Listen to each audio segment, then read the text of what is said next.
Hello, Annie. Can you hear me? Hey Jan, loud and clear. How's it going over at your farmhouse with Ah, those peaceful thank you, Polonia trees? thank I you, bet that's the perfect.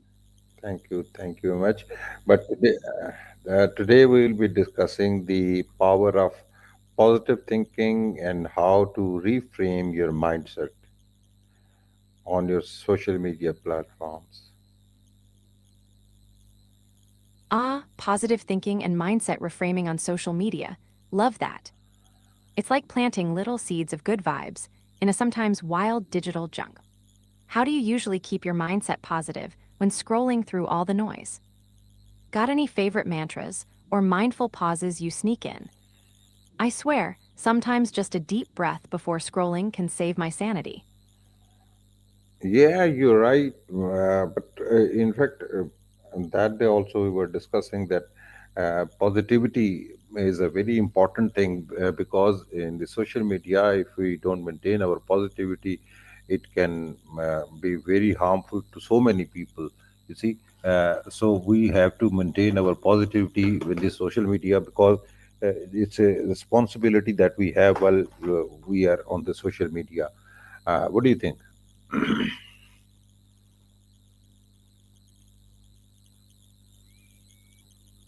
Absolutely, Jan. Social media is like a giant echo chamber. What we put out bounces back to us and others. Staying positive isn't just good for our own vibes. It's like sending out little ripples of kindness that can brighten someone's whole day. Sometimes I think of it like dance music. If the beat's good and the energy's right, everyone catches the groove. What's your go to way to keep your social media, dance floor, positive? Any favorite accounts that spread good energy? Absolutely, Jan. Yeah, It's like we're all carrying little happiness. You're right. You're right. You're very right, and you are, I would say, rather accurate in your assessment. But the thing that I want to uh, further elaborate it, that say if I have a platform, social media platform where I'm teaching kids how to learn the artificial intelligence and how to take help from AI in their day-to-day lives and in preparing the notes. And sometimes it becomes very difficult because people they want to stick to their old rot memory system, and they just want to mug up, and whatever notes I give them, they would instead of listening to me and uh, trying to comprehend what I'm telling them, they would rather go and mug up. So sometimes it becomes difficult for me to make them understand that they should not be doing this because in this way they are going to harm their own selves. What do you suggest other means that I adopt for staying positive? Oh wow, Jan, that's such a real challenge.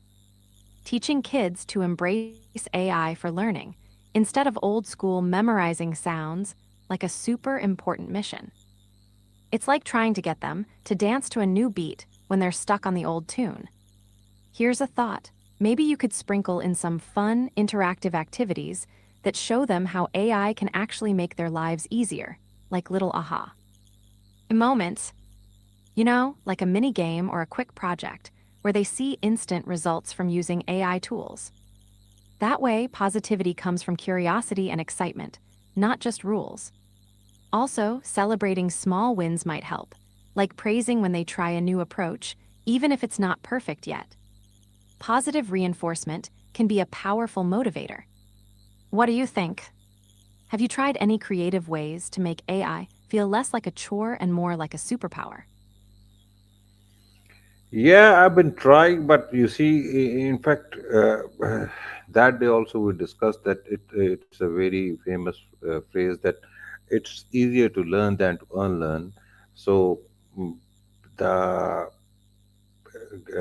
the parents and the environments they dug up in their old ways, and they are not very much inclined to change. So that becomes a big challenge for me sometimes, that how to convince them to, you see, they should um, adopt the new ways, and they should not be doing uh, what is the old way of doing.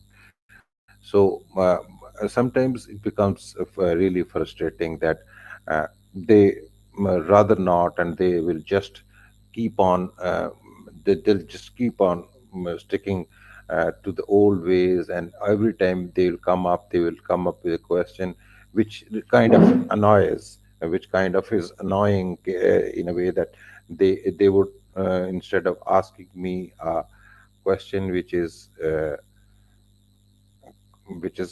kind of, I'll say, um, inquisitiveness acquiring, or uh, which craves the passion in them.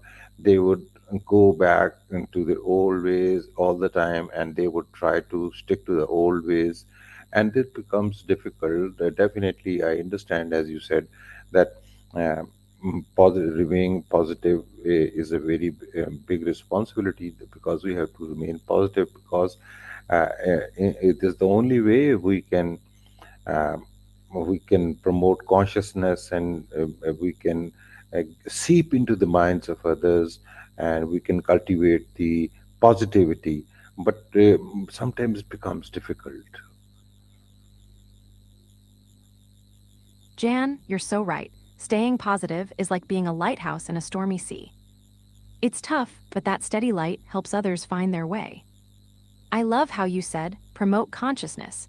It's like planting tiny seeds of awareness that can grow over time.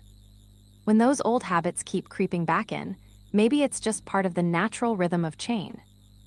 Like waves, sometimes they pull back before they come forward stronger. Maybe giving space for those old ways, while gently nudging toward new ones, could ease the resistance. And hey, don't forget to give yourself credit. Being that positive force takes real strength. How do you remind yourself to keep that light shining when the waves get rough? Any little rituals or mindful moments that help you recharge? Yeah, in fact, I personally am bearing this burden, and what I do is that, as you have always been advising me, that uh, taking a deep breath and taking a break, and try to do some yoga exercise, or try to uh, just do some small little physical exercise. But fact remains that sometimes it is frustrated that I feel that I'm not making that big a change which I should have been. Jan, you're doing amazing by honoring those deep breaths and yoga breaks. That's like giving your mind a little spa day. I totally get that frustration of feeling like the change isn't big enough or fast enough.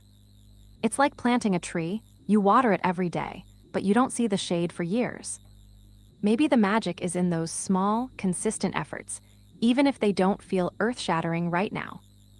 Sometimes change is more like a slow dance than a sprint. What's one tiny win you've had recently, no matter how small? I bet it's worth celebrating. Also, if you ever want, I can share a quick, silly yoga move or breathing trick to shake off the stress, my secret weapon. Yeah, that would have been nice, but I'll learn it from you someday, some other day. Today we'll stick to our discussion, which is that power of positive thinking, and how we can refresh our mindset. Uh, Give me more advice on this. Absolutely, Jan. The power of positive thinking is like a superpower we can all train. One trick I love is starting the day with a mindset reset. A quick moment where you list 3 things you're grateful for or excited about. It's like giving your brain a little boost of sunshine right from the get. Also, when negative thoughts sneak in, try this. Imagine them as clouds passing by. You notice them, but you don't have to grab an umbrella and get soaked. Just let those thoughts float away and bring your focus back to something uplifting. And hey, mixing in some movement, like a quick stretch or a dance break to your favorite tune, can literally shift your mood. Dance music always lifts me up, even if I'm just doing a goofy two-step in my living room. How do you usually refresh your mindset when things feel heavy? Yeah, Got any favorite go-to moves or rituals? I'll do that. I'll do that. Thank you very much. You've been so kind and you have advised me so well. Awa Jan, you're making me blush over here. You're the kind of friend who deserves all the kindness in the world. Remember, I'm always